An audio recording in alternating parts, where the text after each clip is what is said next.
ಈಗ 3 ದಿನಗಳ ಹಿಂದೆ ಸಂಸತ್ನಲ್ಲಿ ಗೌರವಾನ್ವಿತ ಈ ದೇಶದ ಗೃಹ ಸಚಿವರಾದಂಥ ಶ್ರೀ ಅಮಿತ್ ಶಾ ಅವರು ಸಂವಿಧಾನ ಶಿಲ್ಪಿ, ನಮ್ಮೆಲ್ಲರ ಈ ದೇಶದ ಏಕತೆಗೆ ಭಂಗಬಾರದ ರೀತಿಯಲ್ಲಿ ಸಂವಿಧಾನವನ್ನು ರಚಿಸಿದಂಥ ಅಂಥ ಮಹಾನ್ ವ್ಯಕ್ತಿಯ ಬಗ್ಗೆ ಭಾಳ ಅಗೌರವವಾದಂಥ, ಭಾಳ ಹಗುರವಾದಂಥ ಮಾತುಗಳನ್ನು ಆಡಿರ್ತಕ್ಕಂಥದ್ದು. ಉದಾಹರಣೆಗೆ ಒಂದು 8 ಸಾರ್ತಿ ಅಂಬೇಡ್ಕರ್ ಅಂಬೇಡ್ಕರ್ ಅಂಬೇಡ್ಕರ್ ಅಂಬೇಡ್ಕರ್ ಅಂತ ನೀವೇನು ಜಪಿಸ್ತಾ ಇದ್ದೀರಿ, ಅದನ್ನು ಬಿಟ್ಟು ನೀವು ದೇವರೇ ದೇವರೇ ದೇವರೇ ಅಂದಿದ್ರೆ ನಿಮಗೆ ಸ್ವರ್ಗ ಸಿಕ್ತಿತ್ತು ಅಂದರೆ ಏನು ಅಂಬೇಡ್ಕರ್ ಹೆಸರನ್ನು ತೆಗೆದುಕೊಂಡ್ರೆ ನಮಗೆ ಪಾಪ ಬರ್ತದೆ, ದೇವರ ಹೆಸರು ತೊಗೊಂಡ್ರೆ ಪುಣ್ಯ ಬರ್ತದೆ ಅನ್ನೋಂಥ ವರ್ಣನೆ ಮಾಡೋ ರೀತಿಯ ಪದ ಬಳಕೆ ಆಗಿರ್ತಕ್ಕಂಥದ್ದು ಭಾಳ ಖಂಡನೀಯ.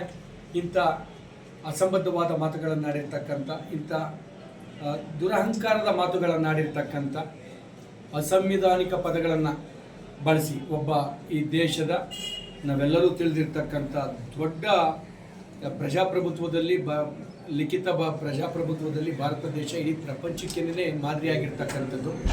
ಅಂಥ ದೇಶದ ಸಂವಿಧಾನದ ಶಿಲ್ಪಿಯನ್ನು ಅಗೌರವ ಸೂಚಿಸಿರ್ತಕ್ಕಂಥದ್ದು. ಇದು ಯಾವ ವ್ಯಕ್ತಿ ಆತನ ಕೃತ್ಯಗಳಿಂದ ಗಡೀಪಾರಾಗಿದ್ದಂಥವ್ರ ಬಾಯಲ್ಲಿ ಈ ಒಂದು ಮಾತುಗಳು ಅದು ಸಹಜ ಬಿಡಿ, ಅವರ ವ್ಯಕ್ತಿತ್ವವನ್ನು ತೋರಿಸ್ತಕ್ಕಂಥದ್ದು.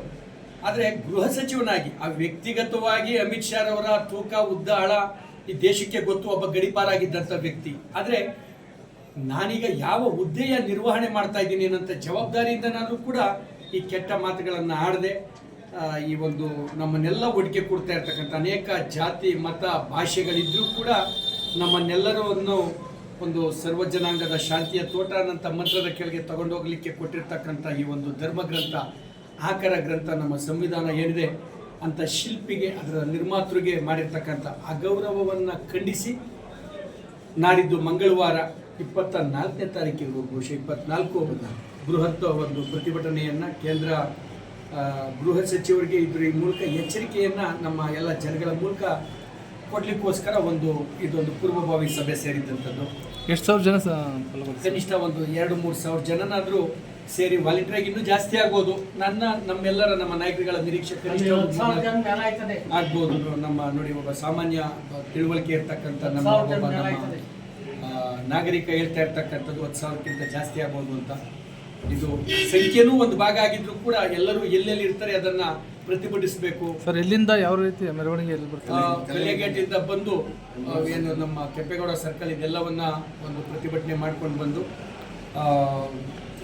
ತಾಲೂಕು ಆಫೀಸ್ನಲ್ಲಿ ಇದ್ರ ಬಗ್ಗೆ ಸಂಬಂಧಪಟ್ಟಂಥ ರಾಜ್ಯಪಾಲರ ಮುಖೇನ ಇದು ಎಲ್ಲಿಗೆ ತಲುಪಬೇಕು ರಾಜ್ಯ ಕೇಂದ್ರ ಸರ್ಕಾರಕ್ಕೆ. ಏಕೆಂದರೆ ಈ ಸಂವಿಧಾನ ನಮಗೆ ಈ ಸಂವಿಧಾನದ ಸುಂದರತೆ, ಬ್ಯೂಟಿ ಏನು ಅಂದರೆ ಕೇಂದ್ರ ಮತ್ತು ರಾಜ್ಯ ಸರ್ಕಾರಗಳ ಸಹಭಾಗಿತ್ವದಲ್ಲಿ ನಡೀತಾ ಇರ್ತಕ್ಕಂಥದ್ದು. ಇಲ್ಲದೆ ಹೋದರೆ ಈಗ ಒಂದು 15-20 ವರ್ಷಗಳ ಹಿಂದೆ ರಷ್ಯಾ ಏನಾಯಿತು, USSR ಅನ್ನೋಂಥ ಒಂದು ಅನೇಕ ರಾಜ್ಯಗಳ ಒಕ್ಕೂಟ ಏನಾಯಿತು ಅನ್ನೋಂಥ ವಿಚಾರ ನಮ್ಮ ಕಣ್ಣೆದುರಿಗಿದೆ. ಗೋರ್ಬಚೇವ್ರವರು ಅಧ್ಯಕ್ಷರಾಗಿದ್ದಂಥ ಸಂದರ್ಭದಲ್ಲಿ ರಷ್ಯಾ ಒಡೆದು ಚೂರಾಗೋಯಿತು. ಕಾರಣ ಅಲ್ಲಿ ಸಂವಿಧಾನದ ಶಕ್ತಿ. ನಾವೆಲ್ಲ ಒಗ್ಗಟ್ಟಾಗಿರಬೇಕು ಅಂತಂದರೆ ನಮ್ಮ ಸಂವಿಧಾನದ ಶಕ್ತಿ. ಹಾಗಾಗಿ ಆ ಸಂವಿಧಾನ ಬರೆದಂಥವ್ರಿಗಾಗಿರ್ತಕ್ಕಂಥ ಅವಮಾನ, ಒಬ್ಬ ವ್ಯಕ್ತಿಗಾಗಿರ್ತಕ್ಕಂಥ ಅವಮಾನ, ಇವೆರಡು ಒಂದೇ. ಇದು ಒಬ್ಬೊಬ್ಬ ವ್ಯಕ್ತಿಯು ಕೂಡ ಇದನ್ನು ಪ್ರತಿಭಟಿಸಲಿಕ್ಕೆ ಮುಂದಾಗಬೇಕು, ಪಕ್ಷಾತೀತವಾಗಿ ಜಾತ್ಯತೀತವಾಗಿ ಅಂತಕ್ಕಂಥ ಕರೆ. ಇದನ್ನು ಮಾನ್ಯ ಶಾಸಕರಾದಂಥ ಬಾಲಕೃಷ್ಣರವರು, ಮಾನ್ಯ ಅಧ್ಯಕ್ಷರು HM ರೇವಣ್ಣರವರು, ಗ್ಯಾರಂಟಿ ಸಮಿತಿ ಕರ್ನಾಟಕ ರಾಜ್ಯ ಸರ್ಕಾರ, ಮತ್ತು ನಮ್ಮ ತಾಲೂಕಿನ HM ಕೃಷ್ಣಮೂರ್ತಿರವರು, ನಮ್ಮ ಕೆಂಪೇಗೌಡ ಅಭಿವೃದ್ಧಿ ಪ್ರಾಧಿಕಾರ ನಿರ್ದೇಶಕರು, ಮತ್ತು ಇತರ ಎಲ್ಲ ನಮ್ಮ ಸ್ಥಳೀಯ ನಾಯಕರುಗಳ ಒಂದು ಸಾರಥ್ಯದಲ್ಲಿ ಪಾಲ್ಗೊಳ್ಳುವಿಕೆಯಲ್ಲಿ, ಸ್ವಯಂ ಪ್ರೇರಿತವಾದಂಥ ಪಾಲ್ಗೊಳ್ಳುವಿಕೆ ಏನೈತೆ ಆ ಪಾಲ್ಗೊಳ್ಳುವಿಕೆಯಲ್ಲಿ ಇದೊಂದು